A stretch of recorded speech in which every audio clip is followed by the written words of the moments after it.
We're talking movies, we're talking beer. So sit back, relax, and cheer. Here's to another good old Flicks on Tap. Welcome back to Flicks on Tap. We have a really cool one today. We're going to do a double feature, but we're going to start off with one of my favorite movies of all time, discuss that one, and then make our way into the newer movie, The Conjuring. So to kick us off, we always talk about what we're drinking on the show first, because we are Flicks on Tap, enjoying beers and movies. So I'm starting off with a Picnic Lightning. This is a favorite on the show. We've had it multiple times, actually. That's what Gabriel and myself are drinking, and then EJ's going sober tonight with a Liquid Death something. Yeah. Hey, cider. I love cider, so it's called Psycho Cider. Never tried it. I got a Five Below, but what could go wrong? All right. Oh, yeah. With that being said, let's crack these.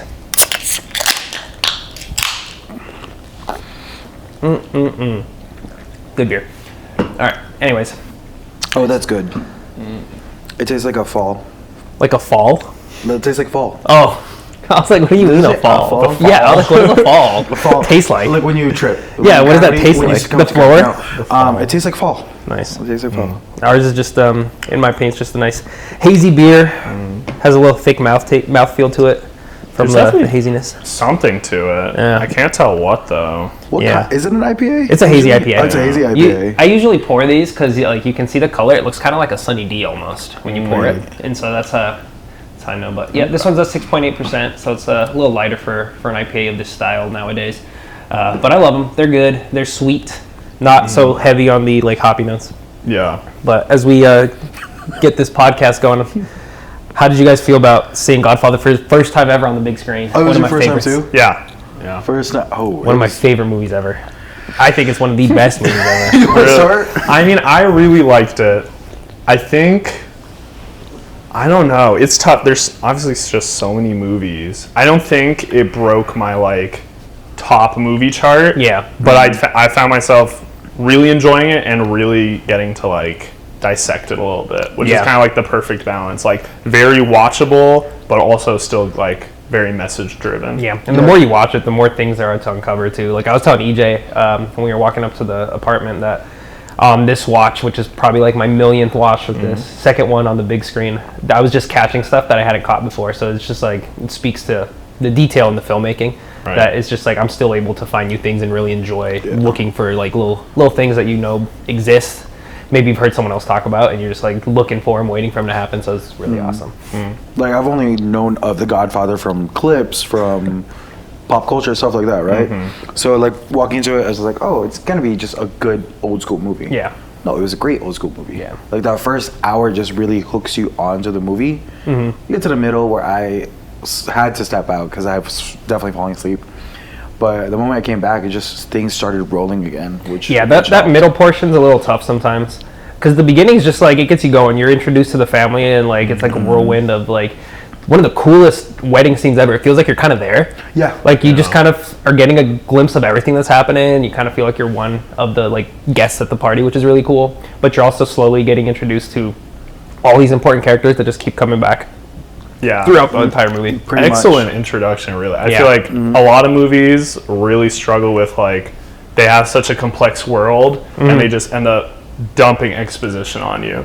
So instead having it just kind of put in there, like I think the one moment that really stuck out to me that I was like, okay, this is somehow gonna have to be important is the other head Don. Barzini, right? Yeah. He's there, a photo's taken and they rip the photo and you're just like, well, what was that? And they don't tell you yet, right? They're just like planting that seed. Yeah. I think maybe the one part of that scene that they could have just cut was the little Baker storyline with Enzo, because they like bring him back, but like not really. It's just kind of like there. That's a lot bigger in the book. I was telling EJ, there's stuff in there that if you read the book makes more sense, but the book is just like it goes off on these like tangents that are definitely unnecessary. This is one case where I think the movie's better than the book. That's so rare. Yeah. But they really made it more concise because the author of the book and Francis Ford Coppola, the director, actually worked on the screenplay together, and so they were able to really trim down what wasn't super necessary for the screen. And it just, I think they made it perfect compared to the book. Like the book had so much stuff. I was telling you, there's a whole like storyline with that girl that Sonny Santino's always messing around with. She has her entire own storyline in the book. Yeah. And in Godfather 3, it comes back that he has a daughter or a son with her, and so that character comes back. But so there's stuff that's just like it's there, but it's only there because it was in the book, I think, and it didn't get fully trimmed out or something. But yeah, I love that. That's the other thing too, how you were saying that they don't just dump exposition on you. I feel like you really got to pay attention to this movie. Yeah. And there's stuff that on a second watch you're like, oh, that makes way more sense. Yeah, like just watching it, I was just like, wait, who's this guy again? Is that the head or is that just a guy? Yeah. Like, there's a lot of characters There's introduced. so many characters that I got lost halfway through. Yeah, at one point that happens. that I had to do like a mental count. Okay, there's 5 families. Yeah. 5 families have different different different areas, people, different people. Is this one of this people? Is it one of Right. that people? I was just like, They made it easier for us though because they just started killing all of them. and there half as many people to remember. At Yeah. one point, just when the killing started, just like, oh, I cared about you for a second, just for a second, Yeah. and then it's gone. Like his wife in Sicily, they give us just enough time to care a little bit. Oh, they have a nice relationship. No, oh, never mind. oh, like finally, like the thing with Kate, it's not gonna. Is it Kate? Kay. Kay. Yeah, Kay Adams. It's not gonna work. She's a little needy. Yeah. She's such a bad character, right? They're both terrible characters, really. When you like the fact that we don't see the wife in Sicily speak like a single word until after they're married. Yeah, that's so true. And there's like a full like sex scene, and I was just like, I was telling EJ too, it's really messed up. I think that actress was like 16 when they shot it, Oh, but because they gosh. shot it in Italy, it just, Right. like doesn't matter. yeah, different laws, different Yeah. ages. And this was during the time of like before big laws like that and everything. Yeah. too. Well, I mean, the movie was shot in the 70s, so it wasn't that long ago. It takes place in the 40s. Yeah. But still, yeah. But and then that was another thing when they were making the movie, they wanted to make it take place in the 70s to make it cheaper. yeah. That would have been such a different movie. Yeah. That could Way not have. different. That would No. not have worked. I Right? don't Nope. think it would have. No, like just having like the war hero aspect around Michael. Because what would he have been, a Vietnam War hero like, in the Too 70s? controversial. Yeah, that'd have been a little weird. And it's like, oh yeah, I dropped napalm over there. Yeah, that'd have been crazy. And then also like lots of good scenic, like New York snow. They also didn't want to shoot in was- New York initially, too. Really? And that also would not have It worked. would not have worked. No, Because can't- you're right. It was so much of it is just the beauty of like the set itself, like the Louis Italian restaurant right Yeah. there. So good. Excellent. I love the look of that restaurant. It just feels like an authentic little home style wall. Italian restaurant. One of the coolest scenes ever. Like you said, the sound design in that scene, Yeah. insane.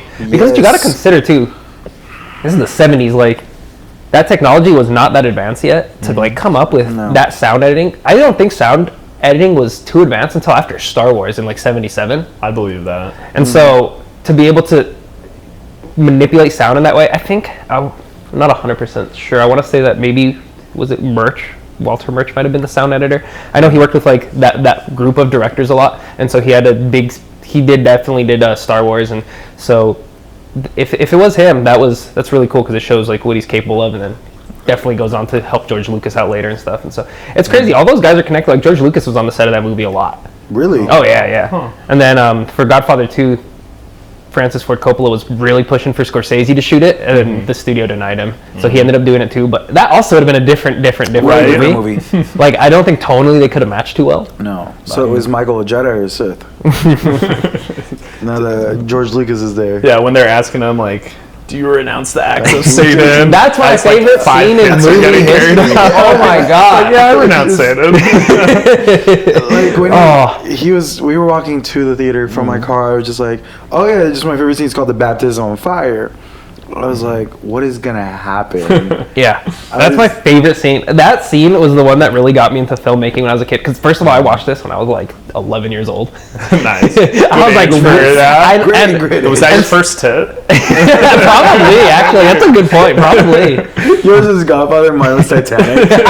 No, it was Titanic. Never mind. I watched Titanic first.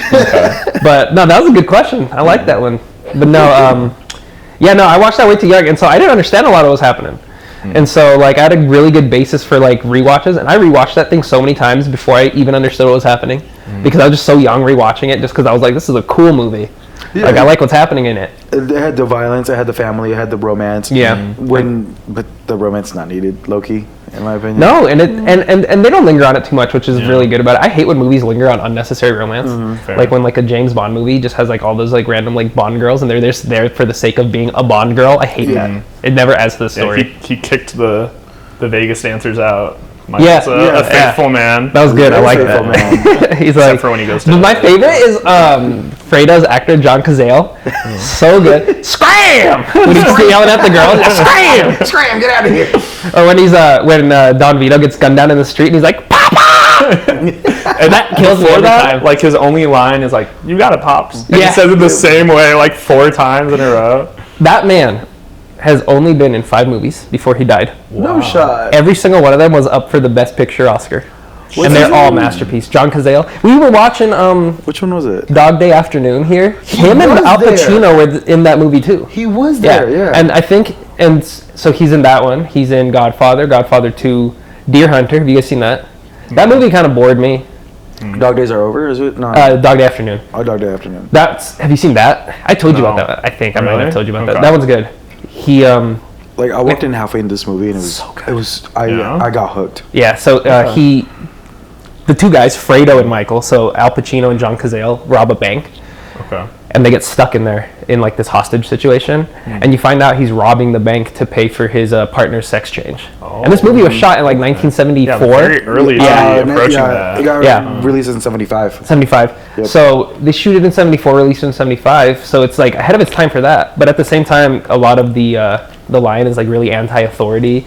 And as I'm watching it, 10 years after the first time I ever watched it, I'm like picking up on new stuff on it, and I'm like, this guy is like a Luigi Mangione, because he'll like come out of the bank and he'll like try to negotiate with the officers and stuff, and he'll start telling them stuff and arguing against them, like, oh, you're just gonna kill me, blah blah blah, and then the whole crowd starts cheering for him. And it's like they're cheering for this guy who has a bunch of hostages in the bank. Yeah. And the hostages come out with him at certain points and they seem happy. Yeah. And so it's like, Like, he's I don't mind being hostage. he's a for man of the this. people. He's got a good cause. Like, even just in that movie, he had morals. Like, you have a heart attack, let him out. Oh, okay. Yeah, one guy was like having an asthma attack. He was like, "Yeah, make sure he's the one who gets out." Yeah. Yeah, it's such a good movie. So yeah, that John Cazale guy, every movie he was in was just an absolute masterpiece. Deer Hunter is the only one that for me that I watched of his movies that were kind of slow and boring. It's a Vietnam movie. Okay. The whole beginning of that movie is like a wedding before they go to Vietnam, and they just get super plastered and they do all this stuff in Vietnam. It's the you've probably seen the scene. It's Christopher Walken and Robert De Niro playing Russian roulette in Vietnam. Super famous scene. It's from that movie. I definitely would recognize it if I'd seen it. But speaking of getting plastered, how were they not plastered making this movie? I mean, sure they they, want something. they always just So sip much it, which is an wine. interesting thing. They're always handed it in like these tiny glasses, yeah, that's and what then I they was take thinking the of. littlest sip of it and then put it down. Yeah, that's true. It was just like I was just like always The big popping pours too, though. wine. True. The big pours at the, It's all at the for Italian show. restaurant. Yup. Yeah. I think that's the most they drank was at the Italian restaurant. Yeah, maybe. And they barely. I think it was mostly McCluskey, the officer who was drinking at that point. They turned into a little theme though. Like you definitely see it, they'll use it to like liquid courage something. Right? Oh, yeah, that's a Like, good point. When they Yeah. want a guy to start talking, Or when someone's sad. they're like give him a drink. Yeah. And then probably the most direct reference is towards the end with the Don when he's like aging, talking about how he's starting to drink Oh, he drinks more. Yep. You're right. And he's like, oh, that's good for you. And he's like, I'm not so Not sure. sure. It's a nice. That little- scene was written. That one scene was written by Robert Towne, who's the screenwriter that's just like infamous for getting called in to fix movies that are like struggling and stuff. And he wrote Chinatown, which is a phenomenal movie starring Jack Nicholson. But that writer wrote that one scene. That scene is so well written. It's really important to like that transition we Yes. have. Yeah. Because It's like key. we're not quite sold on Michael. You know, like we're told he's he's a good son, clearly cares about him, but really our attachment is to the Don. Yeah, at that point. So- And even the guys, like the main guys you're rooting for throughout the movie, like Clemenza and Tessio, there's that scene right before that scene where they're like, we want our own family now because Michael's taking over. They don't trust him. Yeah. yet, Yeah. just like us, the audience. They're like our stand-ins. They didn't trust him, but they looked at Don Yeah. for everything. Speaking of that, of what you said, where you were like, it took me a long time to figure out who was who. It took me like 7 watches to remember who Tessio was when I was a kid. I was like, who Yeah. the hell is Tessio? Because Who's Tessio? he's the guy at the really tall guy. Yeah. At the very end, who he's like, can you get me out of here, Tom? That's Tessio. He Okay. sets up that meeting. Yeah, And Okay. and the Don told him in that scene, he goes, whoever sets up the meeting with Barzini, he can't trust him. And then he comes at the funeral and he's like, Barzini wants to meet with you. Yeah. I was just like, Such a well-written I was scene. thinking in my mind, just like, which family is it gonna be? Is it gonna be Tom? Because I had a gut, like a weird gut feeling, like damn, Tom. Just 'cause he was the outsider? Yeah, and he's the outsider. I was a little confused when was it Tagliatelle, the guy who gets shot with the police officer. Tattaglia. When he Oh, no, that was immediately Barzini. pulls Tom, like right after the dog Oh, shot. yep. Salazzo. And he's Yeah. talking about some deal, making good on a deal. Yeah. And so I was like, is Tom did he like help orchestrate this? No, he wants Tom to orchestrate it because he's trying to convince him that Don Vito's dead at this point, and he's like, Right. now you have to orchestrate the deal with Sonny. So that Sonny doesn't go Yeah. off the handle like he does. And of course he does, Right. no matter what. But yeah, so that's where that was coming from. But oh gosh, we have to do a follow-up to this and watch Godfather 2 at some point, because I think Godfather 2 shows a maturity in filmmaking, and it's just as good. But I love Godfather 2's juxtaposition of both Dons coming up from nothing. Yeah. It's awesome. I can So see cool. that being a lot of fun. Yeah, and I don't know if you guys know who plays young Don Vito. No. Robert De Niro. Oh, there you So go. it's Robert De There Niro we and go. Al Pacino in a movie in the 70s. I think that's the movie that made Robert De Niro. Because it's just like, he had like 2 lines in English in the movie. So this man who doesn't even speak Italian did a whole movie in Italian. Like, it's just, all his scenes are subtitled. But it works so well. So good. It was interesting when they gave us subtitles and when they didn't. Yes. I think Yeah, 'cause the the only scene- scene they Yes. did was the dinner. The scene they did not give it any was between dinner. Salazzo and Michael. And because I understand Italian, I get what's going on, but I could see how that'd be kind of frustrating. I Because it's got, kind of crucial. you know, father. I got They said that a lot. respect. I got And they a said couple business.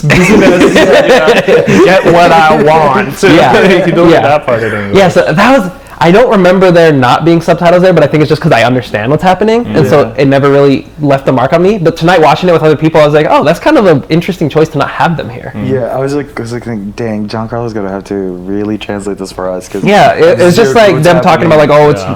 it's that whole line of not personal business. That's all it was. They drive that a lot. Yeah. Yeah, it's just kind of like saying, like you said the scene. Your favorite line in the movie is "Why are you so naive? Don't be so naive." Or whatever it So was. she goes, he's telling Kay that his dad is just like a senator or a president, and she goes, but senators or presidents don't have people killed. And he goes, oh, who's being naive, Kay?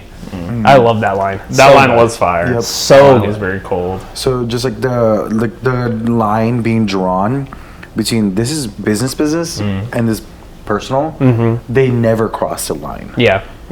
It's interesting too with all the like twinkling in the eye of narcotics too, Yep. and then being like, oh, Okay. we draw the line there, and then some that are like, oh, we don't draw the line, but you know, don't deal with kids. What's so amazing about that is that, like I said, movie 1972, right?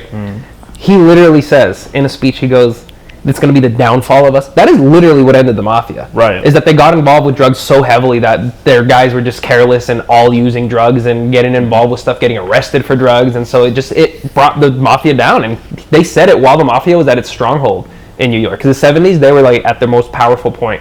I was telling EJ, if you ever have time on Paramount, they have, it's called The Offer. It's a dramatized making of The Godfather starring Miles Teller as the Okay. producer. Such a good show. There's like, the mafia's involved with the production of the movie. If you notice, they never say the word mafia in the movie at all. Yeah, of The, course. Joe Colombo, who was in charge of the Colombo family, came to set, grabbed the script, and crossed it all out and said, you can't have that here. I'm glad they did. It made It's it just- cheesy. Yeah, you know? exactly. And so like, I feel like everything, that movie coming out in 1972 with Coppola, who was like a not huge director yet, it was supposed to be a really like B-level movie. You know what I mean? Right. Like it should not have worked the way Just it did. like this kind of like action, you know, gun them down. Yeah. But Coppola's organized like a very crime. what do you call it? He's very like a intellectual, and he loves theater and literature and stuff. And so I think he threw those aspects into the creation of it because it just works out so well. It's like Shakespearean almost, you know? Yeah. Yep. Just like even with the violence, it was meticulously chosen. Where am I going to put the violence in this Yeah. movie? From Sonny's death. Oh gosh. It's like there was violence right before, and he was already heated because of him getting like his sister. Yeah. But then that's when he chose to kill him. I was Yeah. like, that's That was good the setup. choice. That's why he's like, Carlo, I know you did it. They totally set him up, but Yep. he knew not to beat up the sister again. Yep. Man, it's very interesting. Like, I feel like a lot of domestic abuse in movies will be like, you see like one slap and the rest is like implied. That scene was hard to watch. Watching them run around the apartment. Oh my gosh, it's and then so when prolonged. when they do finally go out of sight, You like just kind of hear that extra horror of just the audio. It's That just scene like was the belt. What's Brutal. crazy too is the actress is the director's sister. Oh my god. Imagine shooting that. Oh my god, dude, no. Oh, man. I would not want that for my sister. That actress though is so low key in some of the best movies ever. So she's in the Godfather series. She's also Adrian and Rocky. Oh really? Yeah, that's Oh the my same. God. So it's just Really? two of like the best movies of the 70s. Yeah. Man, Talia Shire is her name. She's really good. It's just everything was chosen for a reason. Oh yeah. From the use of music and the use of not having music. Just in the beginning, the I love beginning scene. music. Yeah. It was a party, right? So it's supposed to be loud. But the moment they were inside the office, there was no music. Right. You guys notice the lighting at all? That's like they Yes. were Yeah. pissed about the lighting when they would do the dailies. The producers used to be so upset. They're like, I can't see shit. Yeah. What is going on in here? Yeah. But it's to show that they're in the underworld. Right. It's all dark and seedy. Yeah. You can't see anything. And I was reading this article the other day about how in Godfather 2, there's a lot of shadows on eyes so that you can't see what they're thinking. I was like, that's so cool. And so I was looking out for that today. And I was like, yeah, you see that in this one too. There's a lot of times where half of Michael's face was completely dark. Yep. Right at the end of the movie, he was always like half covered. Usually, like in the beginning of the movie, he was always fully covered. He was fully lit. He had that hero like backlight to him. Radiance. Yeah, the war hero. Yeah. When the cop tells him he's a war hero. Yep. Speaking of You that, can guy- infringe on everyone else's rights, but he's not a him. hero. No. He's a veteran. he did something. in World War was it World War? It was World War II because he was like, we're almost in 46. 1946. Yeah. So World War II. So we can't hurt him. Yeah. But that guy you can. No, just that initial scene where we first kind of see how lighting plays into it, in my opinion. Yeah, because the wedding is so bright. It's super bright, Yeah. right? That But office is when dark that as hell. cop- when the chief just comes out, you see. Oh, he nothing, comes out of the darkness. Yeah. and then you just see. Yes. Oh, it's a cop chief. Yeah. When right before that, when the car pulls up and they're looking to the car, it's just a form of a person. Yeah. To the point where I almost wondered if it was being implied that the chief was the gunman in the back of the car. Initially? Almost, Interesting. because they're both just like silhouettes. That's then such a good point. I never even emerge. thought of that. That's a good point. But at the same time, I feel like he wouldn't be that deep in it. He wouldn't literally be their gunman. They probably That's would have true. someone Yeah, else. it's not like Caught Stealing, yeah, that's a. Yeah, we got it. where the cop, the detective. Oh, she was really so dirty in into that it. movie. Yeah. Like actually full in. Yeah. I'm sorry, you've never seen it. I haven't. Not yet. Not Oh my yet. God. It's not that big of a It's deal, not though. that big of a deal, but Because that's still. really early where that happens. Oh, Yeah. I like to think I'm a little immune to spoilers because like You can still enjoy I can the still movie. like it. Yeah. Unless some movies really rely on their twist, but most movies I think. Yeah. I think one thing that I looked for this time, let's see if you guys caught it at all. Because you have to know about it to catch it, I think. Okay. The oranges. Did you guys catch the oranges? I did see that when they brought him back home after being sick, he had a gift, and it was a bunch of fruit, and it was like the same fruit he had picked from. Anyone the who was stall. shot with an orange anywhere near them died. So in the wedding scene, I never noticed this before. In the wedding scene, Tessie was holding an orange. Shit. No way. When they're at the meeting of the five families, Barzini's sitting at a table, and there's a thing of fruit in front of him, and the orange is right next to him. Damn. And so I've always read about that, and I never really looked for it until today. And I was like seeing oranges. I was like, holy crap! All these guys got oranges around I would them. never have. What's Yeah. that mean? What, It just what- means they're marked for death, That's just- essentially. oh, Yeah, okay. that's all it Not a is. commentary, I don't know yeah. where it comes from. I think it's a literature thing or Okay. something that he was playing with. I don't know exactly where it came from. Yeah. But that's what I've read that everywhere. The oranges, the oranges, the oranges. And today I was looking for it. I was like, wow, it really is on all these characters who are dying. Yeah.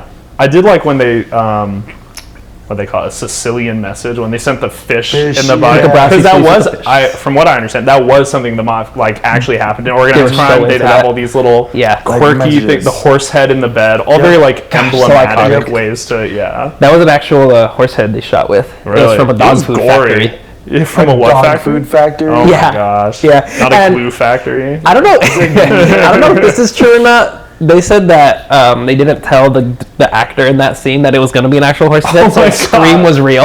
I mean, he seemed very scared. Yeah. Yeah. And then also when the Godfather slaps Johnny Fontaine in that scene, That seemed natural. that was real, they said, and Yeah. that Johnny Fontaine's reaction was just like, wait, what's happening right now? Because the actor had no idea that was coming. Yeah. You can act like a man!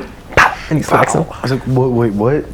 There's so many lines from that movie just ingrained in my head. That's one of them. You can act like a man. The way he says that, the way he delivers it, so like, funny. That was the only time he raised his voice.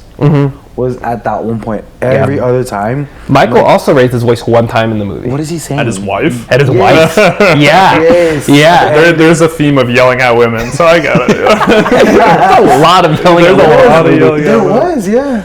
But Carlo was just going off Yeah. at Connie the whole time He for was- no reason. Like, the wedding's happy, and then the next time we see him, he's being like, shut up. Shut up.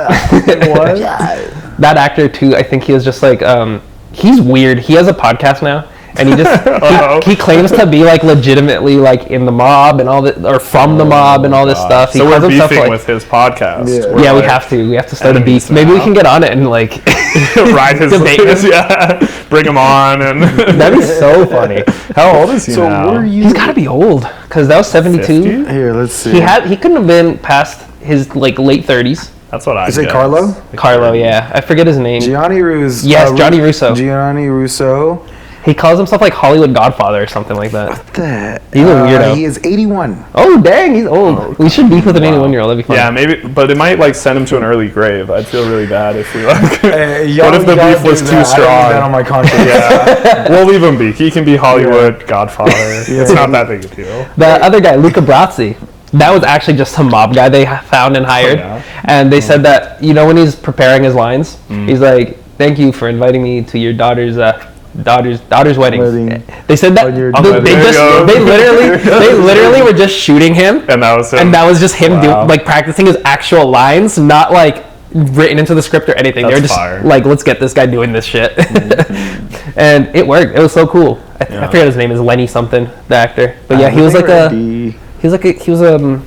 think he was a Gambino soldier was his like official thing, just like an actual guy. What was his character's name? Luca Brasi sleeps with the fishes. So Lenny iconic. Montana. Lenny Montana. Yep, that's him.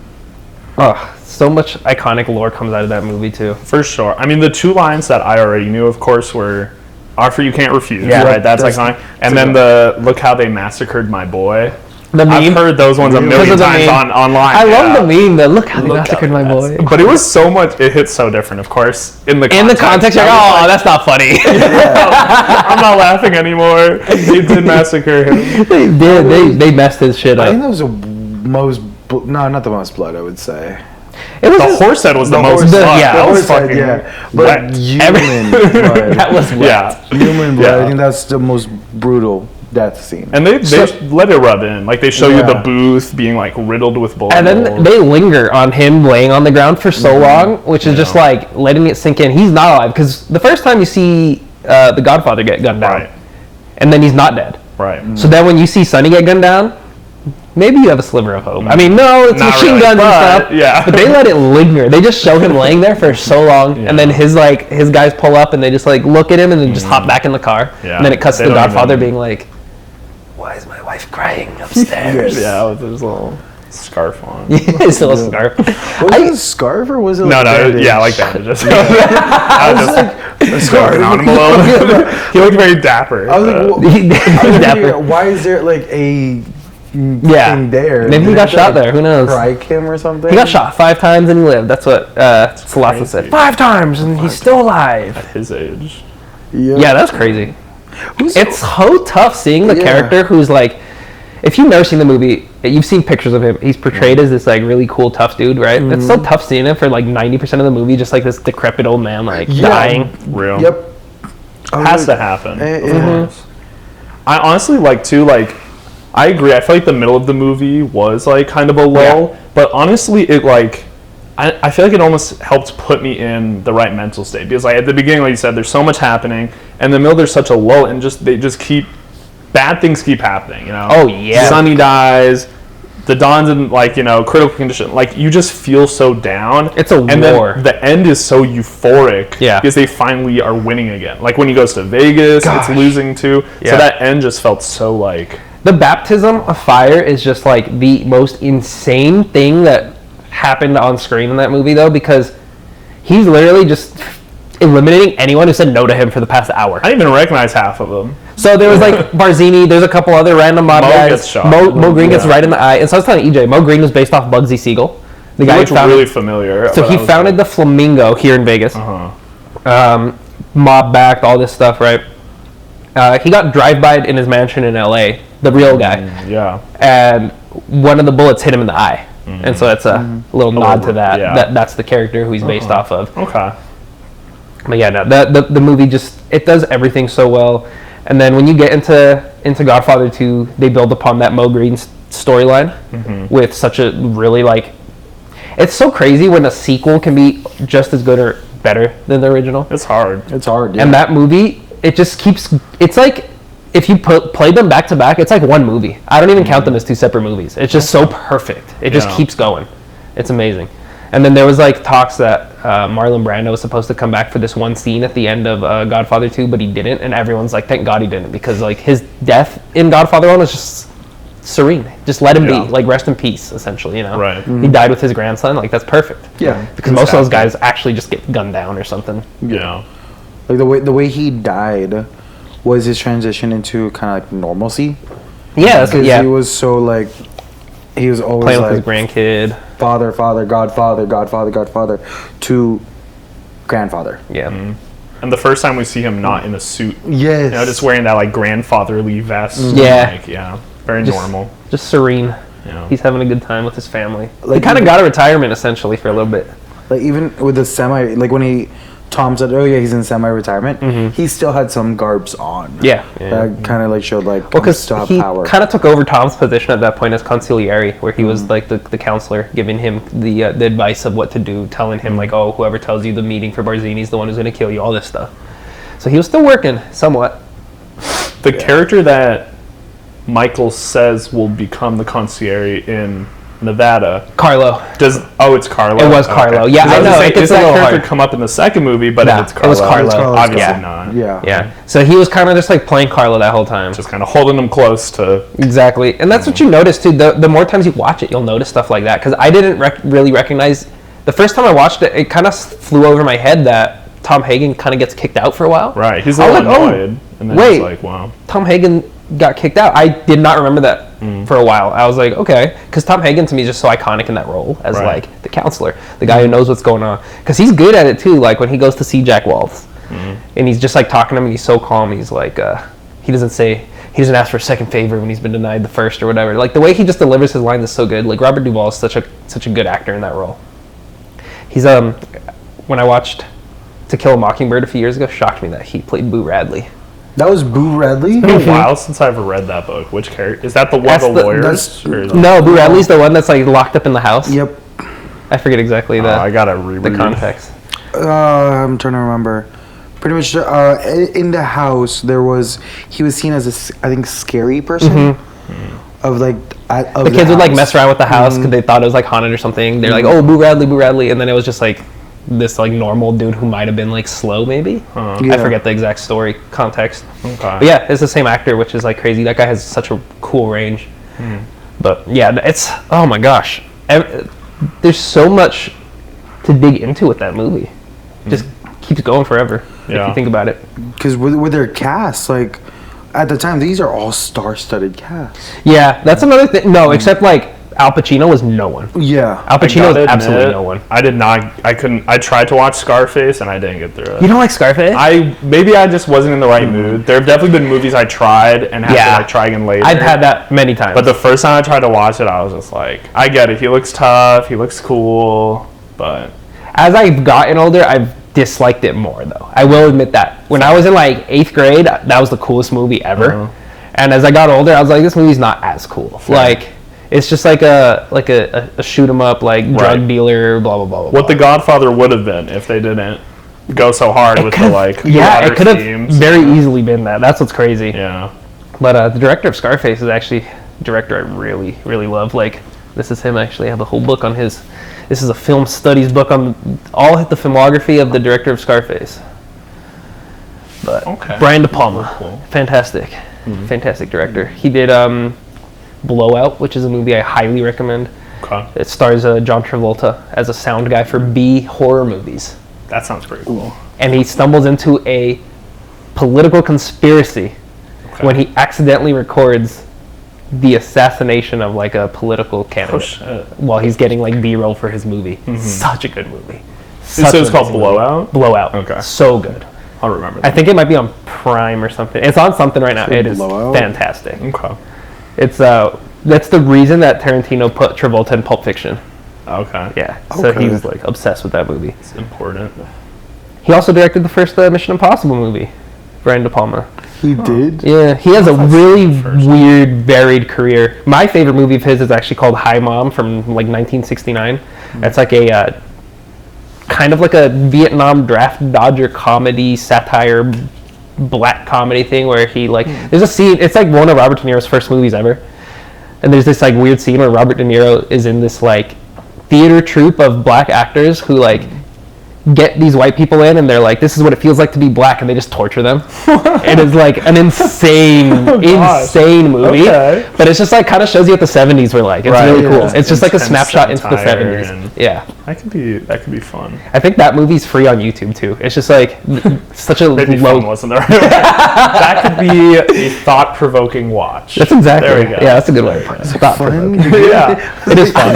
No, You know, Let me it's scoot like- over here for a second. like black comedy, just like that style of like over-the-top satire. where it gets uncomfortable. You're just watching, you're like, what am I watching? That movie Honey was Don't? amazing, man. Honey Don't was just bad.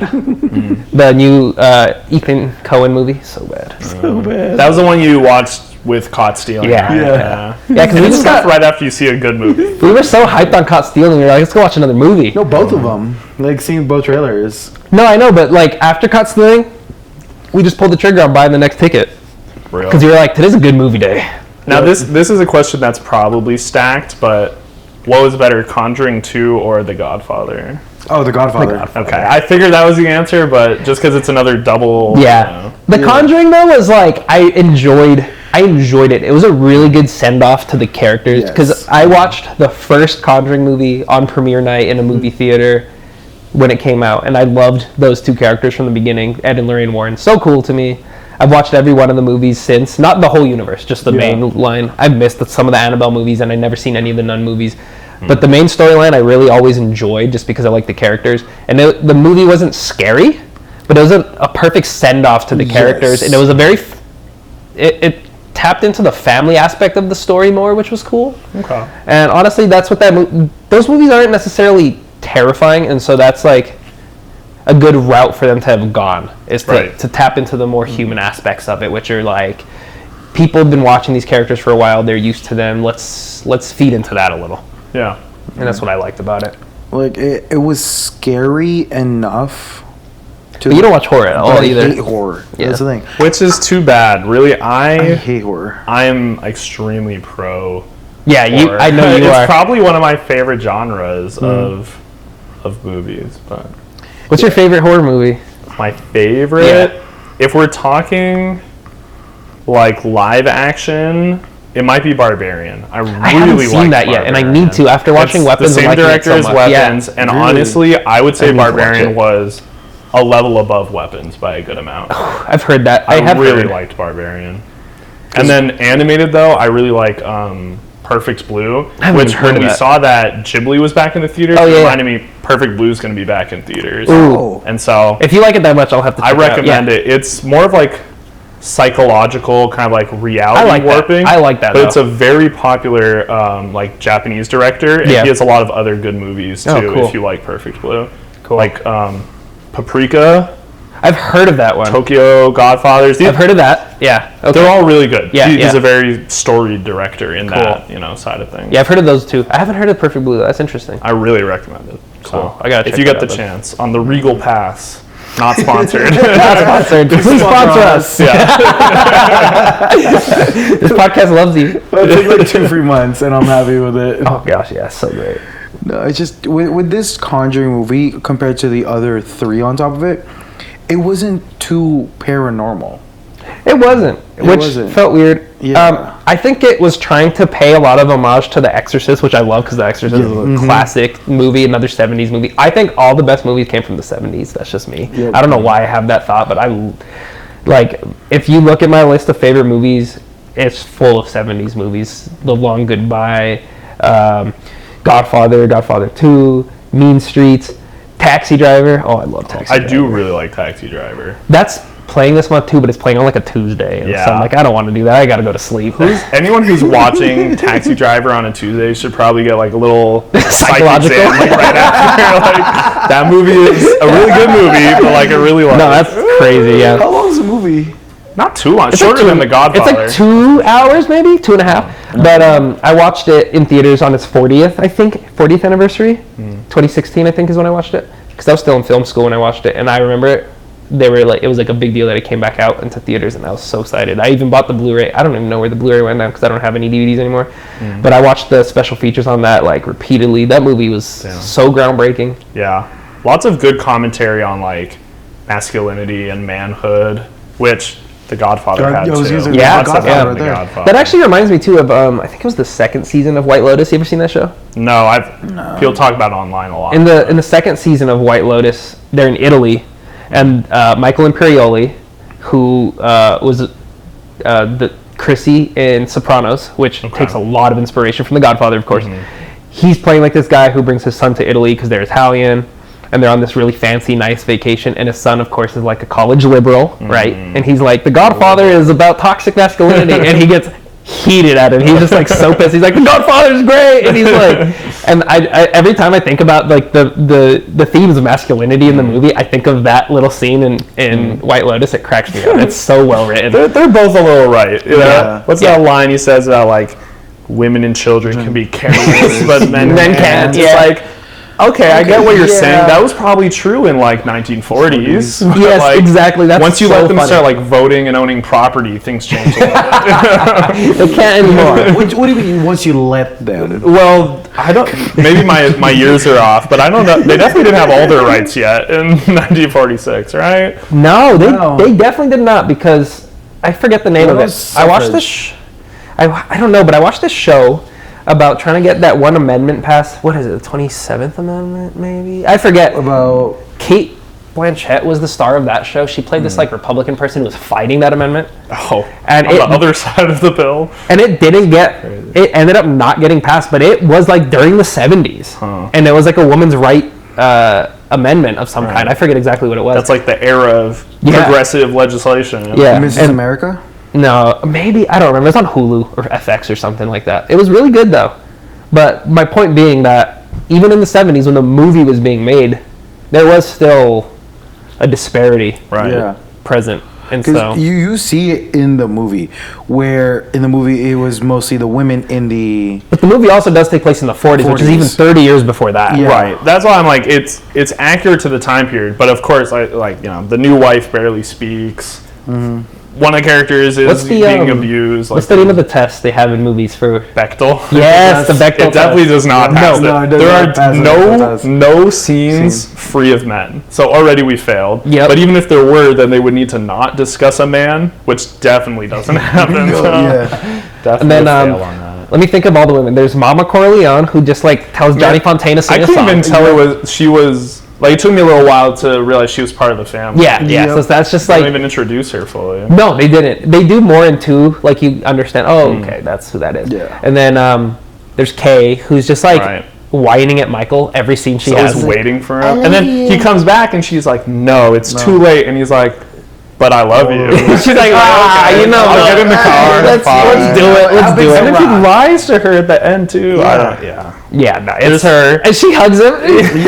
Tell me, did you kill him? We both need a drink, and she goes out, and then they just close the door. End of movie. So good. But yeah, Sonny.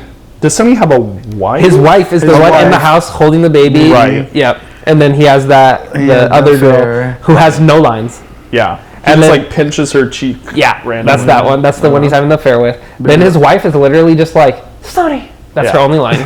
Pretty well. Who else is there? The Kate. Is it Kate? No. Kay, the that's what I was sister. saying. The sister. Oh, Connie. She has no Right. lines. She gets a little bit. she gets a but little bit of a it's line. definitely, I was gonna say that are substantive to her character development. Yeah. And then when she picks up the phone, there was another girl there. Yeah. Yeah, mystery woman who Carlos, the husband is Carlos whore. probably cheating. I thought your whore to dinner. So good. You told me to make dinner. Just her going through the kitchen like, Yeah, just destroy your own house. He's like, you spoiled guinea brat. You spoiled guinea brat. He just keeps repeating that. like Italian American slurs in the movie are so like so dated often too. Yeah. It just happens so much. Literally anyone who's not in the family throws out some random one I've never heard, and I'm Dude, like, the Jack Waltz, he's on screen for 2 seconds and he goes, you greaseball guinea wop, greaseball guineas. someone said something like Goombas. Yeah, it was like we're in Mario. I think what they said, he literally was like guinea, greaseball, wop, goomba, and then he's like, I'm German Irish, and he's like, kraut mick. Yeah, he's like, okay, I'll switch over. I got more. Yeah. He was ready for it. He had him in his back pocket. Ready for it. Oh gosh. God, like this was the time when that was just a thing. Yeah. They And didn't then there's know like better. an unnecessary scene where James Caan, the guy who plays Sonny, just randomly says the N-word at the beginning of the shot. Did you catch that? Yes. God. I was like, I did just he really dismissed just say it. that? Yeah. Yeah, it's like right as the scene cuts on, they're eating dinner, and Yep. he's like something about N-words in Harlem. Oh. Immediately, just as the scene starts, and I was like, that was unnecessary. I was like, why did I we think need I to thought I do heard it and then immediately like surely he said something else. that? He didn't say that. Something in Italian that sounds exactly Which- like it. What's our I'm like, representation? what? Like only two. There's the horse like controller. Yeah, Yeah. you're right, mansion, actually. And then when they're talking about selling drugs, they say sell them to To they them say, in you know, Harlem. colored, Yeah. obviously Yeah. not, but like they're saying sell And them. then they there. also are like, let them get rid of their souls. They're already animals. right, yeah, Yep. just super racist Yeah. and just like thrown out. and Like you then- said, it's just a product of the times, I guess. Which fair, but I would have liked if they went. It would have almost been better if they went into it just a little more, Yeah. to like flush it out. Because it being just one comment, you're like, what? And then Yeah. they just keep going. Yeah. Because the big war on drugs at the time was to the people who are colored. Yeah. It was definitely very interesting to see them talk preemptively about drugs. Like obviously they're very spot on about the mafia. Yeah. But then thinking like from where we are now, we're like, obviously, like like the war on drugs or like modern cartels, like Yeah. Very it's insightful, interesting honestly. Yeah. where we're now. Like with this movie, you get to really see like what is happening in the background. Because in like movies now about narcotics and drugs, it's always just like, how are we going to get it from point A to point B? Right. Yeah. We never see the people who are on top. Effect. And then, like, And the who thing gets too is affected you don't by hear it. about the effectiveness of it. And in this, they actually discuss it. Like you were saying, like, they're like, don't give it to kids. They say that. But Yep. then they say, give it to the Right. the diverse In the same community. sentence. Yeah. They're So like- it's just like, Yeah. they know what they're doing at the top levels. Yeah. Yeah. Yep. It's very targeted. Which is, like I said, such an insightful movie. They also discuss union busting. Yeah, That's a fun little that's nugget a in big, there. That's a Yeah. big mafia thing. Like Unions. historically. Yeah. Because like, it's very interesting seeing the police being dirty and then union busting. Like these are sort of seeing how like society just kind of formed itself around Yeah. organized crime for Yeah. a little bit. Yeah, and I'm like doing this write up just in my free time about like movies of the 70s and how they are discussing authority at the time. And Godfather is one of my like favorite movies to talk about because it shows the corruption just of every aspect of society in it. Right.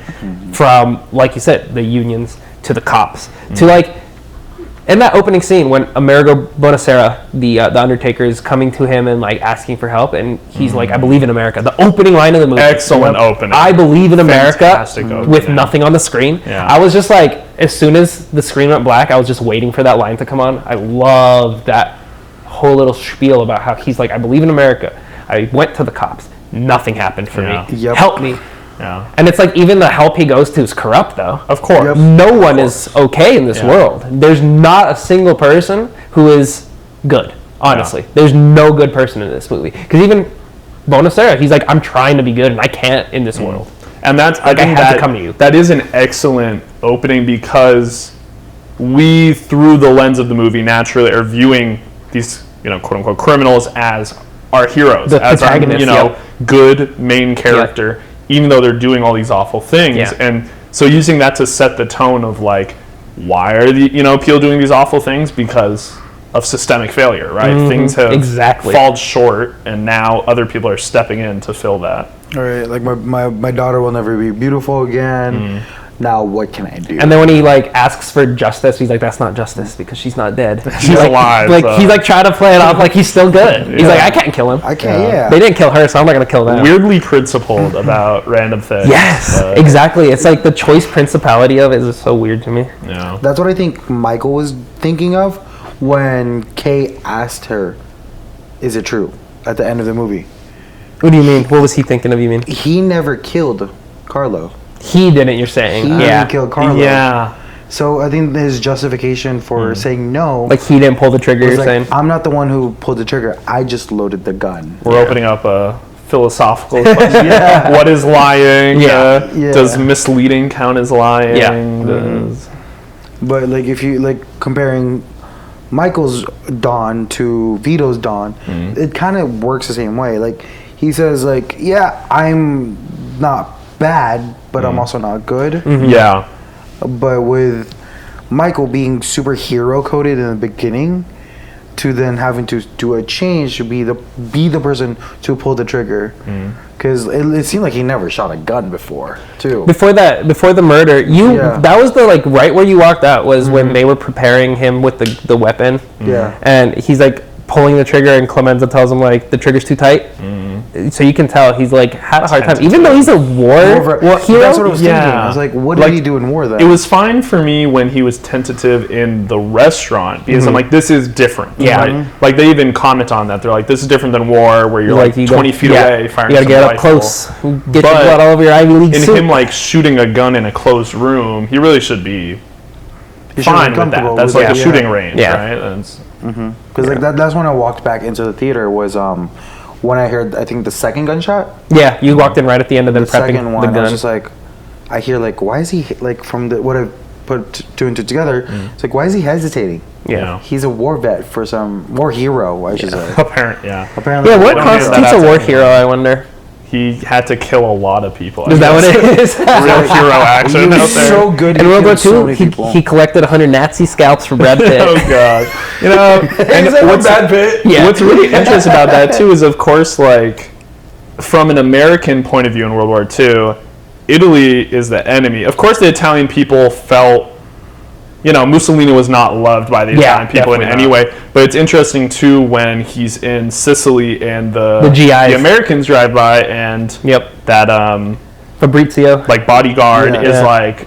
I don't know what he's saying, but he's saying some kind of positive. Yeah. He said Clark Kent at one point, I think, Oh, too. did he? I think he was just saying random American stuff at them, Yeah. He was like, America, America, GI, Clark Kent! Did he set the car bomb? Is that Yes, what's implied? that's why he ran off. I 'Cause he think- looks very sheepish. Yeah, so he ran off, and there's this.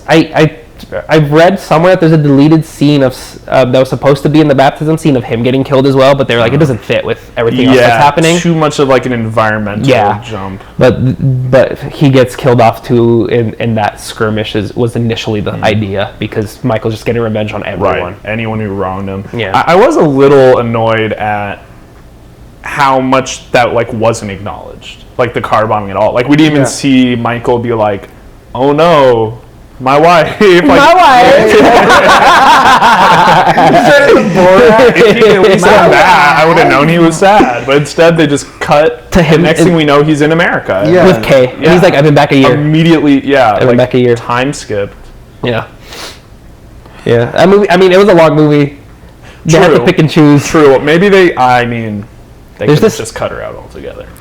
There's this weird cut that exists somewhere. I think it used to air on TV back in the day. I've never seen it. I'd be interested to watch it. So I told you, Godfather 2 starts with Don Vito, Right. ends with Michael later, and then there's Godfather 3, which I told you we can ignore.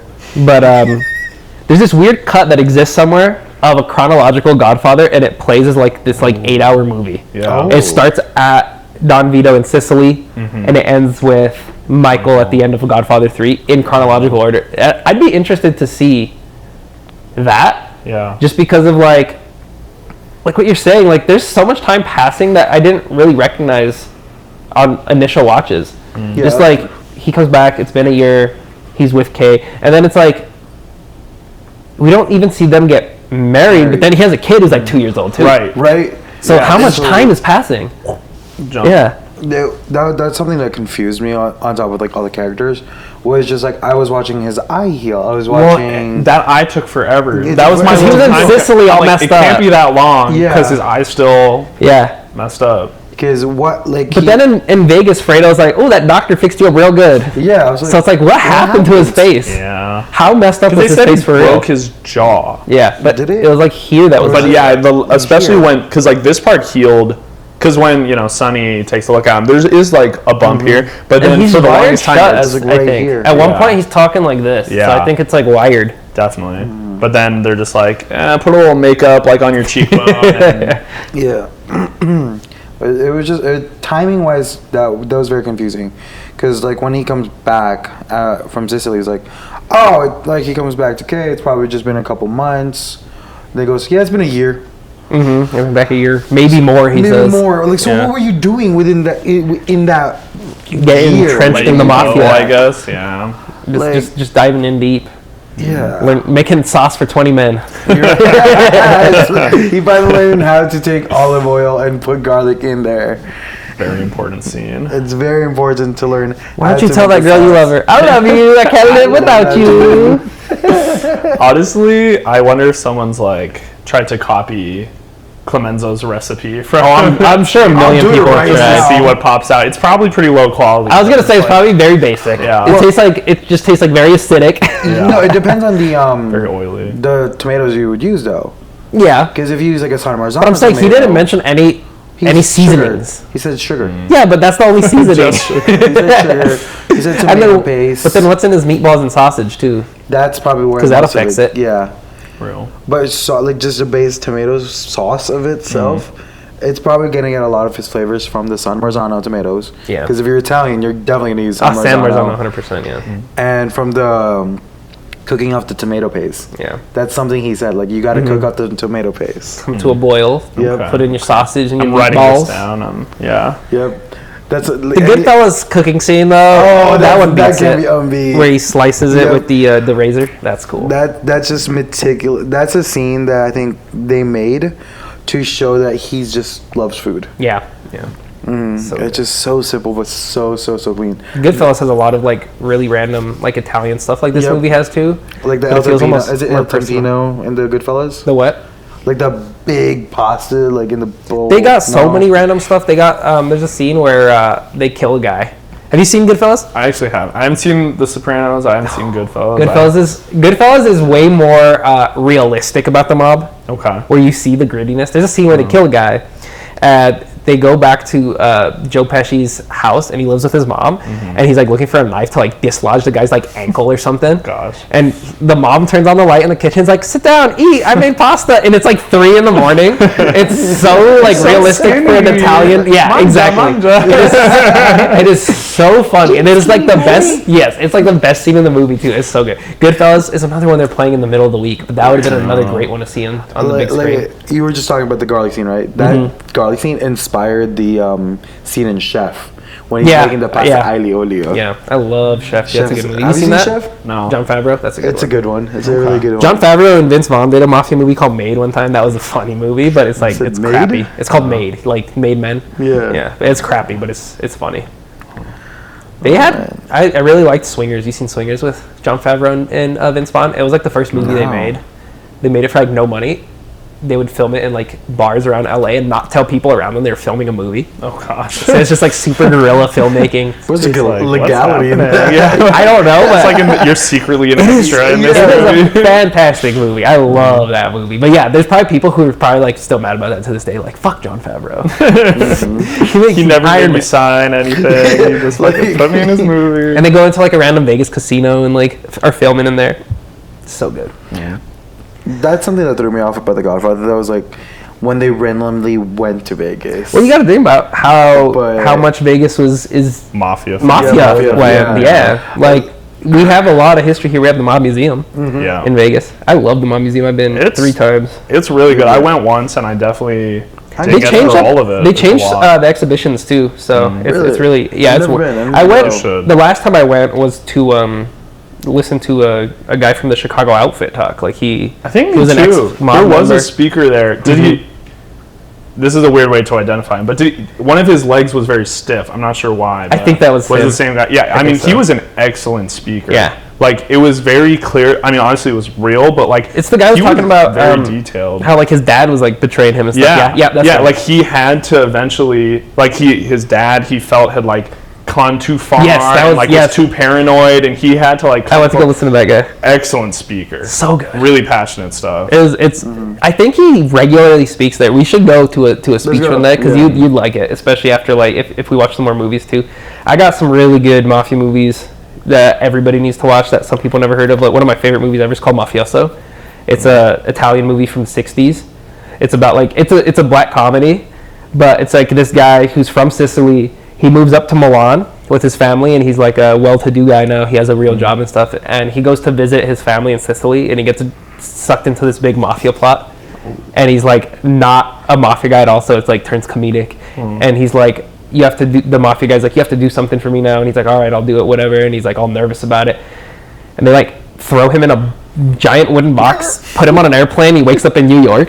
Like, it's funny as heck, and it's so well made. It is so well made. It is great. I love it. It's a fantastic movie. I think it's on like the Criterion channel now, because it's like no one knows what it is.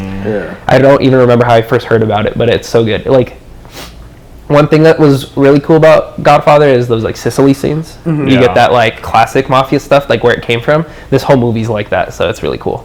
Yeah, that was interesting. I mean, first off, just knowing a little bit about like the north-south split and kind of the like inter-Italian conflict, but then also like when they pull up to the town, that it has the same name as them, and that's huge part of Godfather 2. What it made me think of is how, like, when a lot of like immigrants would come to the U.S., that's what it is. They would need to like give a name, and they would just like that's exactly pick what an it Americanized name, and then they'd pick like a town or a city. So what happens is, like, in the beginning of Godfather, he comes to America and he can't speak English, right? And that's how he ends up with Corleone. So okay, that's what I figured, but that's cool that it that's what it was. And then also, what's the comment they say? Something about like all the men died in vendettas. For vendettas, or something. For the vendetta. And then of course, like, we flash back to in America where that's happening all the time. But then the Don's the one guy who's like, I will forego the vengeance on my son's death. A lot of interest. But then Michael goes and just vendettas everyone. Right. So wait, what was the message again? Forgo it. Michael. Michael's like, you're old, Dad. Yeah. Just a preparation scene too. Kind of was actually I love those really scenes. cool. It was. I actually, that scene was probably for me the best action of the movie. The elevator kill with the box when Clemenza just kind of like kicks them into shotgun, and then the one where he traps him in the spinning thing. So I thought that was hilarious. So cool. That was so good. He just walks up, click. I had this weird like mental thought though. You know that killer with the mustache, the one who traps him in there? Yeah. For some reason, I pictured him as the cop who kneels and shoots Barzini. I don't know why I had that image in my head of that being that killer. So that's really weird to me. That cop was also a little badass. When he takes that knee, I was like, perfect kind of cold. That was cool. That whole scene is so phenomenally shot, and that whole time all these people are just getting brutally murdered. Michael's renouncing Satan. He's there becoming Godfather. He's becoming Godfather in two ways. That's the coolest part about it. That's the coolest part about it. And then I feel like that scene inspired the entire structure of the second movie where, like I told you guys, Vito and Godfather. Michael both coming up through the ranks. So cool. Yeah.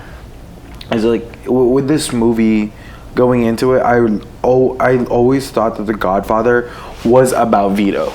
Like, that's what everyone. Yeah, me too. What is he needing? No, it's about Michael. In there. Yeah. I never realized it was more about Michael. It's all Michael. Which is honestly a good structure for a movie that, you know, like, they can get you sold on a character and then get you sold on another character still. And then I think that Michael in Godfather 2 is probably like one of the best performances ever. Like, my favorite performances are Taxi Driver, Travis Bickle. So cool. Yeah. Daniel Day-Lewis in There Will Be Blood. So much fun. And then Sonny Hayes, Brad Pitt. and then Michael in Godfather 2. Those are my top 3 performances ever. And then after that, I love Brad Pitt as Cliff Booth. But that's just like a fun character to Yeah, me. you can't mess with Cliff Booth. Did you see that F1 movie? No. No, that one was pretty decent actually. We're gonna do a rewatch, so Yeah. we can actually put one for the Okay. pod. So I watched it just because EJ's a fan of it. I was like, I don't plan on watching this. Whatever, EJ's a fan, and I watched it and I was like, that was a good movie. Yeah. I actually enjoyed it. Okay, shit. Okay, it's on. This is the problem. I'm gonna say it's on the list. Now Yeah. the list doesn't exist, and the list is also thousands of movies I was on gonna it say, it's too long. simultaneously. Too But long. it's on that list. So one of the movies that made it onto your list that I know you watched was Beau is Afraid. How'd you feel about it? I mean, I liked it. I loved it. Man, though, what a ride, right? yeah, like what an odyssey for it. He definitely goes An on odyssey. chapter upon chapter of insane events, and like a lot of it's cohesive and a lot of it isn't. It's the last Ari Aster movie before Eddington. Oh, I'm not gonna even gonna watch No, you're not it, gonna. man. You're not gonna like it. You've learned your lesson. I know you're not gonna like it. I need you to watch Eddington. Yeah, with I do Eddington. want to see Eddington. I need you to watch Just like Eddington. Smashing Machine, right? It's like I'm always skeptical on original release, but then the more and more people are like, "Yeah, this movie was really good," I'm like, "Okay, it's worth my time." Yeah, Clearly, it's just like to me, it's just like a sociological examination of humanity right now, and that's why people don't like it, in my opinion. too real. Yes, it is. In my opinion, people are like Which, put off by it. Man, it's hard. So many movies, they'll be like, it's almost a good movie, and then they're like, they somehow try and bring technology in, and they do it so poorly. What was that? They redid World The World at War is the one. War of the World. Man, that was so bad. Did you actually watch it? But no, I just Okay, watched a okay, video. okay. But even just the concept, I could tell is terrible. Yeah. They did it, but it's only All on the Zoom screen. footage. Yeah. because it was actually recorded during like COVID time still. Oh, I didn't know that. They held the footage, and they just didn't have like a good time to release it. Yeah. Do you I know don't know that- why they released it. So do you know what the good. background is of the solid gold Magikarp thing? Have you heard of that? No. Okay, so I guess it's a thing outside of Eddington, but it's like the evil tech corporation in Eddington is called Solid Gold Magikarp. Okay. Yeah. But I guess there's some weird AI thing about that in reality too. And I just found out about that like a couple days ago. I was listening to a review on Eddington with some people who really liked it too. And then they were talking about how like that Solid Gold Magikarp is like a thing in reality also. I don't know exactly what it is. I know my Pokemon I was stuff, gonna say, I know but I don't know that. from Pokemon. Yeah. Because the solid gold Magikarp is a shiny Magikarp. They can gonna look it only up, see if I find in can the find Lake it. of, was it Lake of... I do remember in Heart Gold and Soul Silver, there's a guaranteed shiny encounter Yep. at the lake of Lake- whatever. Yep. At the lake of whatever. What is it? It wasn't important. Solid Gold Magikarp refers to an anomalous token in early large language models like GPT-2 and GPT-3, which are word or sub-words that model struggles to generate or correctly output when prompted to do so. Okay. Yeah. So it's more like an example of the thing, and it became the name Yeah, of it. yeah. Okay. Lake of Rage. Lake of Ridge. That's what I was gonna say, but I'm like, all the other lakes in previous games have like way more interesting names. Yep.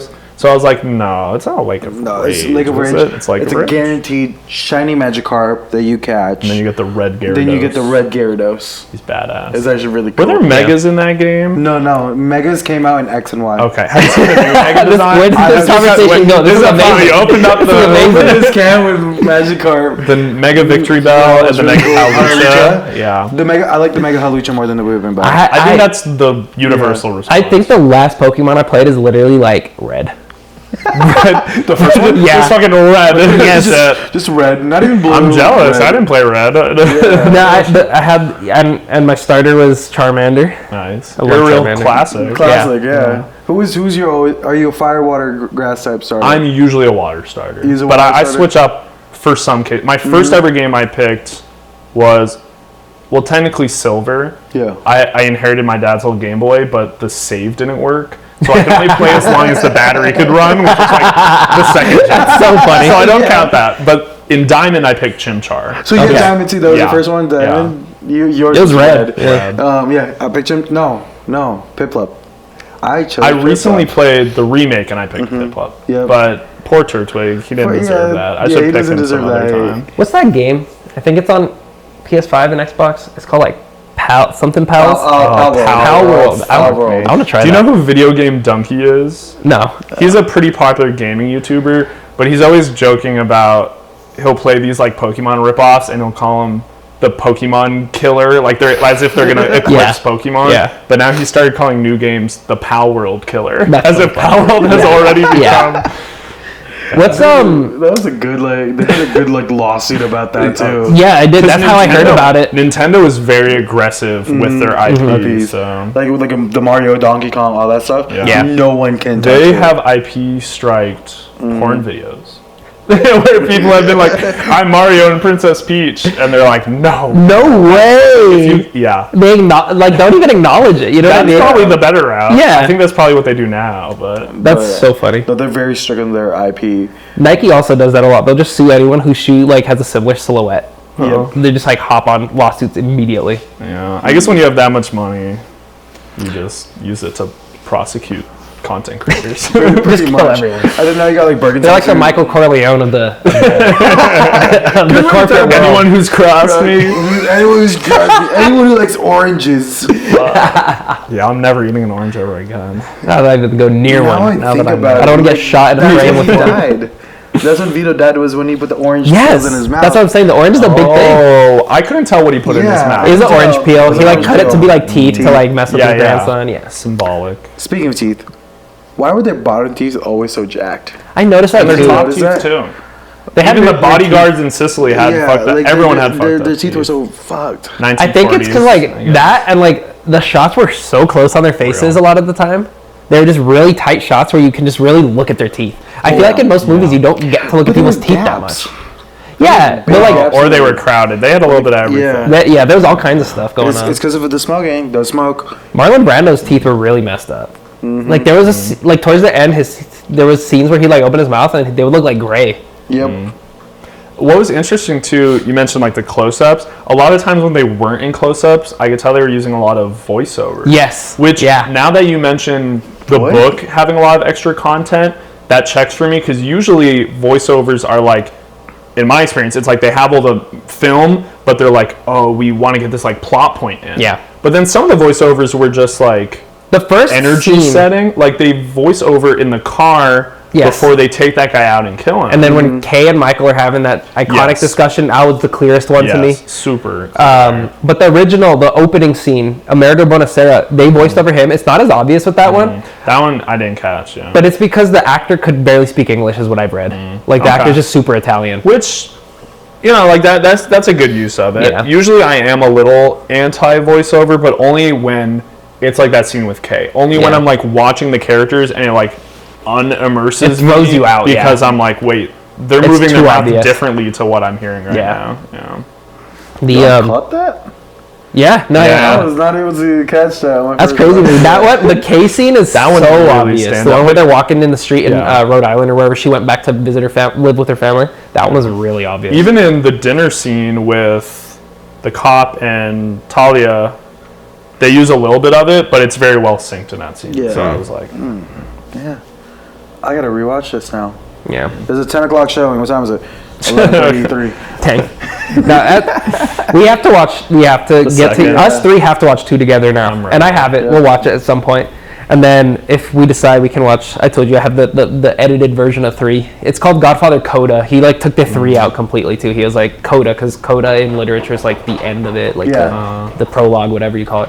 And so he's you know what? It's not Godfather 3. It's Godfather Coda now. But Just end the suffering at that point. did you watch Megalopolis? no. Came out last year. It's the same director. He hadn't shot a movie in years, and he'd been planning Megalopolis since the 80s. And it stars Adam Driver, Shia LaBeouf, Dustin Hoffman, Aubrey Plaza. Whoa. What is it But called? it was so bad, horrible reviews. I didn't watch it, and I really wanted to. No, I'm thinking something. Horrible reviews. He pulled it off of Amazon and Fandango and I'm everything. ashamed. He said you have to experience it in the theater. Oh no! That was his excuse. He doubled down. And so he took everything Oh out. my But now, God. this month, Yeah. they're releasing Mega Doc. Oh, It's a documentary about the making of it, and the documentary You're really released at the film festivals this weekend.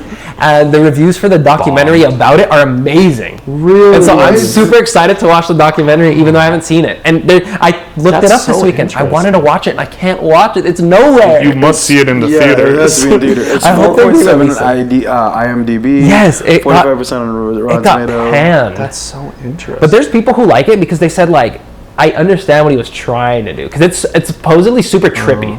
Okay. And Adam Driver's playing this character named like Caesar, who's like trying to rebuild the world after like some weird like collapse. It's like a Roman Empire story, I think. Okay. Yeah, I mean, yeah, if you're gonna name a guy Caesar, I guess. Look at that cast. No, Right, the cast like is just insane. Because who wouldn't want to work with the tons of director of The stars. Godfather? Yeah. And like, yeah, you just joined this Dustin project Hoffman, yeah. thinking it can't fail. Yeah. No, he's had some pretty bad failures. Like Honey, don't. no, that's Sorry. yeah, no. I know But that's not him. he but- I read this book that came out about him last year called, I think it was Path to Paradise, something like that. About, have you seen Apocalypse Now? Because he also made that. No. That movie's insanely good too. It's a Vietnam movie. Okay. So good. There's like, I don't know who I was talking about this. There's like 3 different cuts of that movie because he just kept trying to edit it to be perfect. Oh, we were talking about this. Yeah, we were talking Was about it? this. I was talking to you about it. Time. Yeah. It's, and I've seen the director's cut only. I think it's called The Redux, and it is so good. But then there's a new one now out that I haven't watched yet because it's like 3.5 hours long. But it's such a good movie, and it's like there's also a documentary on that one made by his wife called The Hearts of Darkness: A Filmmaker's Apocalypse, because it was just like they shot this movie in Thailand, and people were like dying on the set. They were just like, it was just like Christ. they were getting dysentery and stuff. Oh my god. It was just like a disaster. So like when he makes movies, it's just always a shit show. And if it's not a shit show, they're not successful. Yeah. When he's like like- comfortable, it doesn't He's work. only good when I he's don't think in he's in the duress. right business. Yeah. Hey, I mean, if He it works, it works. he did Bram Stoker's Dracula, which I've never seen that version of it. Me neither. People say it's good with what's his name, Gary Oldman. What else did he make? Did you see the new Nosferatu? So good. Yeah, it was I really love good. Nosferatu. It was really good. I like Robert Eggers a lot. I'm Yeah. really excited for Werewolf. Yeah. Oh, No, another monster one? movies. Huh? Nah. You don't like monster movies? Nah, I stay think away Robert from Eggers. that theme. But Robert Eggers to me isn't a monster movie. I think it's a historical drama. Wow. Don't you? They're so accurate. Yes. I do think a lot of it is just like these like big gothic landscape, you know. I was talking to you about it last year when it came out. The language they use in Nosferatu Yes. is like accurate to the period and place, and it's like this dead language that no one knows anymore. And they like went and like researched it because he wanted the movie to be as accurate as possible. That's why I like his Yeah. movies. They're so good. Like The Northman, a lot of people didn't like that, but I love it. It's so good on the Norse history. It's Yeah. super realistic. In that Honestly, sense. I am just a big fan of all the like trope monster movies because I they am just too. they have so much My favorite- history, so much iteration. Yes. Like Frankenstein, Dracula. My all favorite of is these. Creature from the Black Lagoon. So you like the little fish guy? Love it, dude. Love that movie. This is a little bit of a tangent, I guess. But have you heard that Universal is opening up like a park that's supposed to be themed like all those No way. characters? I forget what they're I would love calling that. it. I think in Florida, right? In Florida, but then I heard that they might also be opening something on the West Coast too. Because I know in Epic Universe you nice. have Igor. Yeah. Is it Igor? No, not Igor. I don't know. There's a character going around in Epic Universe who's part of like I think Frankenstein. Oh, also one of the the Frankenstein. Pull the lever guy. Yeah, that's Igor, I think. Yeah. No, Igor, it's pull Krog. the lever. Yes, yes. Well, also yes, Krog. yes. Also Krog. Oh, I love Young Frankenstein. Frankenstein. Oh gosh. I'm a big fan of Frankenstein. I think he might The be new one of my movie looks so favorites. good with I'm excited for that one. Guillermo del Toro directing it. They got a He- standing Oh ovation. my goodness. I think Shape a of 15 Water. He did his fish I didn't monster. watch that. I didn't watch it. You would like it if you like Creature from the Black Lagoon. Yeah. Fish monsters, you might that like that tracks. one. It's like a immigration allegory, but Oh, then okay. Pan's Labyrinth, Yeah, also classic, really really banger. good. Yeah, about like the Spanish Civil War. Mhm. He is just an excellent director. He of is. He's so course. cool. I think there's another. He's also he plays a character in Always Sunny in Philadelphia, like just an Oh, really? outrageous character that doesn't have like any lines or anything. He just like they're in court and he like takes his hat off and a bird flies up, and that's like his whole role in that show. So good. I love that show. Okay. But no, yeah, the Frankenstein movie. I forget at what festival it was. It got like a 15-minute standing ovation. Wow. And Oscar Isaac's playing the doctor, Jacob Elordi's playing the monster, Mia Goth is playing 2 roles. I don't know Okay. what the roles are, Yeah. but it sounds so good. It's a Netflix movie, Oh. so it's going. Man, and I hate when Netflix puts their name on God something dang it. because either they actually made it and it's terrible, or they didn't make it at all and, And they it's threw their great, name on but it. they're just That's how The Irishman was. Yeah. Netflix was like, "We'll give you money to make this movie," and it's gonna be our movie, and it's a great movie, and it's like Netflix is like, yeah, look what we did. Like, no, you didn't. Yeah. Same with a lot of anime now. Yeah, a lot of like, anime is like brought Demon on Hunters. Netflix. Oh yeah, Bring this yeah, up you right told me now that. 'cause Yeah. You don't want to watch it. Nah, I don't like like- anime. K-pop Demon Hunter is such a great movie. Well, I will say my fourth graders are really into it now. I Mine saw it, love I it, too. liked it, but obviously some people are like obsessed with it. Like they My really fifth My graders seventh like it too. graders- Yeah, my 7th graders still love it. And it's just, that movie was so well made. Everything researched down to It reminds the me of details. like what Disney movies were like when we were younger. I Yes. think. Oh, okay. When That's Disney was interesting. on like a really good stretch of movies, it just has all the good trope elements, catchy songs.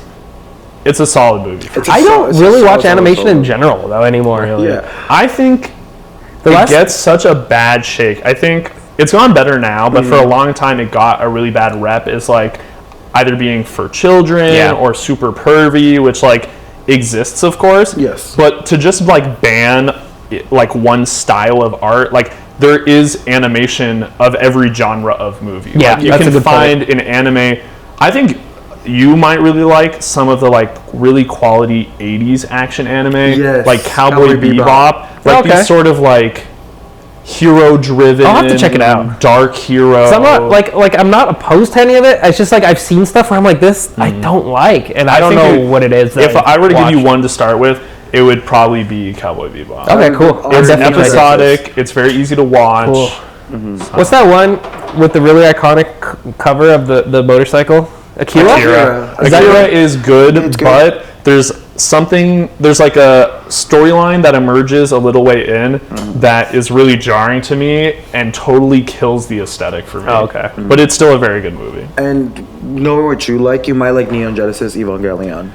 That one is a really good watch. The concepts are really great. Like, I don't think this is really a spoiler, I guess, but like they really explore the idea of like singularity Yep. and how like each of us being in our individual conscious like Well, I like that. prevents us from like connecting with other people. I like that. It's very artsy, very Yes. I like that idea. So brooding. Neon Genesis Evangelion is a really good one. They have a couple movies. They have a really good series. Yeah, you gotta watch. I believe the order is you watch Watch the series series. and then end of Evangelion, and then that's where I stopped. But there's more. Right? Yeah, there's a little bit more, but that one's a really good one. But back to the topic of Netflix and all that. This was created by two people who just wanted to do a demon hunter movie. Oh, okay. That's what so this it's not movie really started, was Netflix. demon hunter movie, and K-pop just kind of like was added on there. Okay. Interesting. But it was so well researched, so well made, and then in the beginning in the movie, you just hear the doo-doom.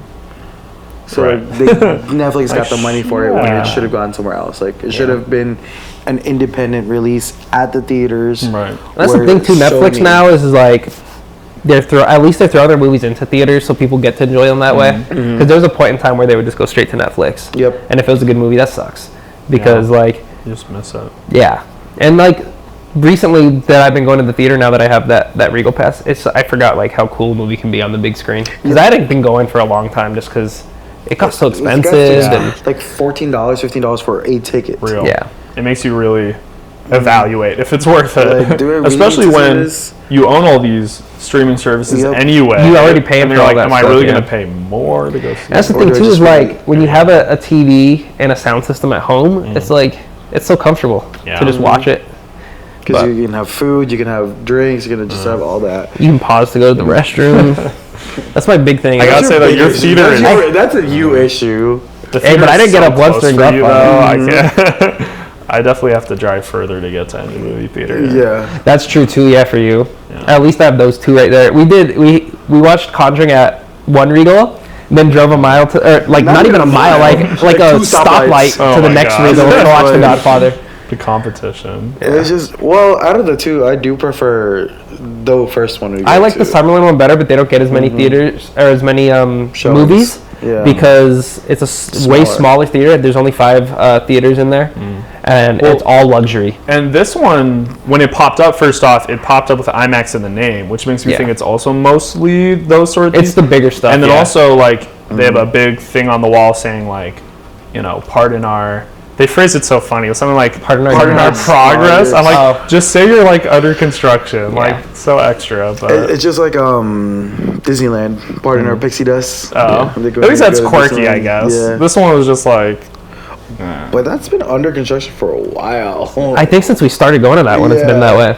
they've got a lot But of progress. the Summerlin one, I think, is the one where we went to Weapons, right? Yeah. Yeah. The other one, that And one's so much nicer. That one, yeah, that one's like pretty much like an outdoor mall. Like Yeah. it just makes me think of like a shopping center. Yeah, but the theater's just tiny in there, so they don't get like the huge releases. I'm actually surprised Conjuring was there Yeah. because they usually don't get the bigger things. I wonder if that means that they were expecting a less of a turnout for Conjuring. But there was a lot of people at the Conjuring movie. Yeah, I also saw Naked Gun there on the day it released, Yep. and that was completely packed. Completely. Oh yeah, we watched that one We watched together. it together. Yeah. We had, with the posters behind us. It fell. It fell. The one about the one is Literally behind us. Down there. Yeah. Did you see that one? I did not see the movie. Stupid, like It was Family Guy type stupid, comedy. yeah. He was laughing his I ass was laughing the off. whole time. I was like, I have not seen a movie this funny. It was really funny to watch I was something like that in the "Ah." theaters. Yeah. I felt like a kid again in that one. People were Nice laughing Family at Guy. poop jokes and Yeah. stuff. Yeah, pretty much, yeah. There was a joke pulled right out of Family Guy in it. Oh, yeah. You know that whole bit where he like looks around the room to come up with a fake name. Mm-hmm. They pulled that off in like- Naked Gun. I'd say Orange probably behind zebra. horror, maybe drama, but then like comedy is a pretty high one for me. But I really struggle to like a sense of humor is so much harder to Oh, yeah. hit on the head Yep. because Yeah. you can make a good comedy that just isn't for me. Exactly. Meanwhile, exactly. like a really good action movie or a really good drama is just like somewhat universal. It's almost objective, yeah. Yep. Yeah. Have you seen like The Big Lebowski? No. Because that's a good comedy that's kind of like universally liked, but it's like really weird in the sense that like people either love the movie so much so that they're like obsessed with it or hate it. I really like it. I think it's a Yeah. great movie. What about Oh Brother, Where Art Thou? That one's really funny. Those are both Coen Brothers movies, but they're really funny. But they're also like made by really like established, well-liked directors, and so it's like a really greatly crafted movie that's Yeah. also just like makes you laugh out loud Right. sometimes. Which that's kind of a safer choice, right? You just mix comedy Yeah. with. I'll double check if we're still recording. We should be because I got a new memory card. Yeah, we're still going Okay, here. cool. We're still going there. America. This is a long podcast, but How long are your episodes usually? they're usually an hour. We're at an hour 30. Hour 30. I was like, this is a long one. Usually you cut it in hours, like just in case. Yeah, Let's go check it. but Godfather just deserved it. It It was so does. easy to It talk deserves about. a 3 hour With that much podcast we're about to content. have. Yeah. It was a Just 3.5. so much, It was a 3-hour movie, so Yeah. hour and a half to talk about it. That makes sense. No, but it's just like wrapping it back again. Like everything we talked about is kind of like how the movie happened. Yeah, We started with The Godfather to the lull for a little bit, where we kind of have to talk about The Conjuring. yeah. But and then we started building it up to Right. the random talk about Pokemon TV shows Yeah. to where we are now. Cool. So it's kind of like a good like Yeah. progression of how The Godfather was like. Yeah, and then we also have to do 2001: A Space Odyssey because we're watching that. Yep. Are you doing this? I will. Yeah, I haven't bought my ticket yet, but that's one that's on that imaginary list I mentioned. And that okay, so that is another movie. That one especially is one that needs to be seen on the big screen because it's just a visually stunning movie. little like space shots. Yeah, For sure. yeah. I've been telling everyone that I'm going to use that movie as a vehicle to convince EJ that the moon landing's fake. It's like, hey, look at that. If they showed you that on TV, you'd probably believe it, wouldn't you? Look at the screen! This is main argument. Look at it! Yeah. This movie came out after the first No, it moon didn't. landing. No, it didn't. That's my argument. When did this movie come out? 68. Oh, the moon landing was 69. They hired Kubrick to film the moon landing after they saw 2001. They were like, No, that's so it is a good. real- Wow. They're like, wow, that was real. It is a real And thing. that's a conspiracy I would readily accept, just because it's like it was such a like We were just trying to it be was just a Russia. power move. Yes. It was just being Yeah. like, we did it first. Okay, and but why like, would we not waste, but use up all this money to number one, get people to see a rocket launch. Why did we participate in the Cold War at all? Why did we spend any of that money? It's communism. We had to and You know all what? that. This is a great end, and this will segue into that episode. I feel like that episode is just going to be us discussing whether or not the moon is landing was real. Dig into it. Evidence from We have my to- science kits just to prove I'm gonna it's come real.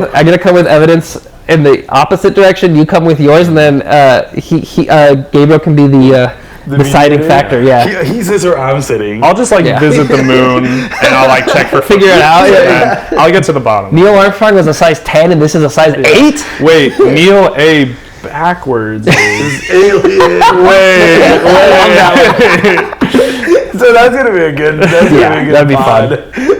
That should be a debate podcast. The debate. We get the actual Shure mics. We get them out, and then And we get have- Carlo here. Yeah. And he's probably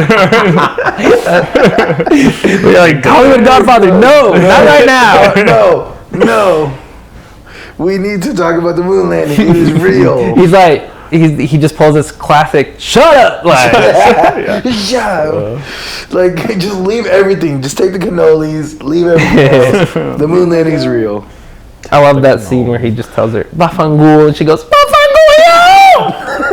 I love that scene so much. she was the first crash out. She was the original, and she was right for it. Classic. So good. Oh my god. But So in the shoot in the future, 2001. That's probably next, just because we have that. I think that's the 26th, like 20 days from now, like 3 Yeah. weeks. That sounds right. And then at some point we'll have to plan Godfather 2. Yeah. We got We do 2 more have one podcasts going. coming for some classics. You know, I really like these classic podcasts. They're easy to talk about. Yep, they are. Especially, having seen it a couple times. And there's just there so much history right, behind so the much stuff. lore around Yeah. it. It's easy to bring Yeah. things in. But yeah, because that was an easy hour 30-minute podcast, which I don't think I've ever done one that long. No. So it'll be fun. All right. Anyways, if you guys enjoyed this, please comment, like, and subscribe. I doubt anyone's still listening. Later. No. Bye. You're asleep at this point. Yeah. He fell asleep to us after we let go of the Once we hit magic shiny car. magic car, yeah.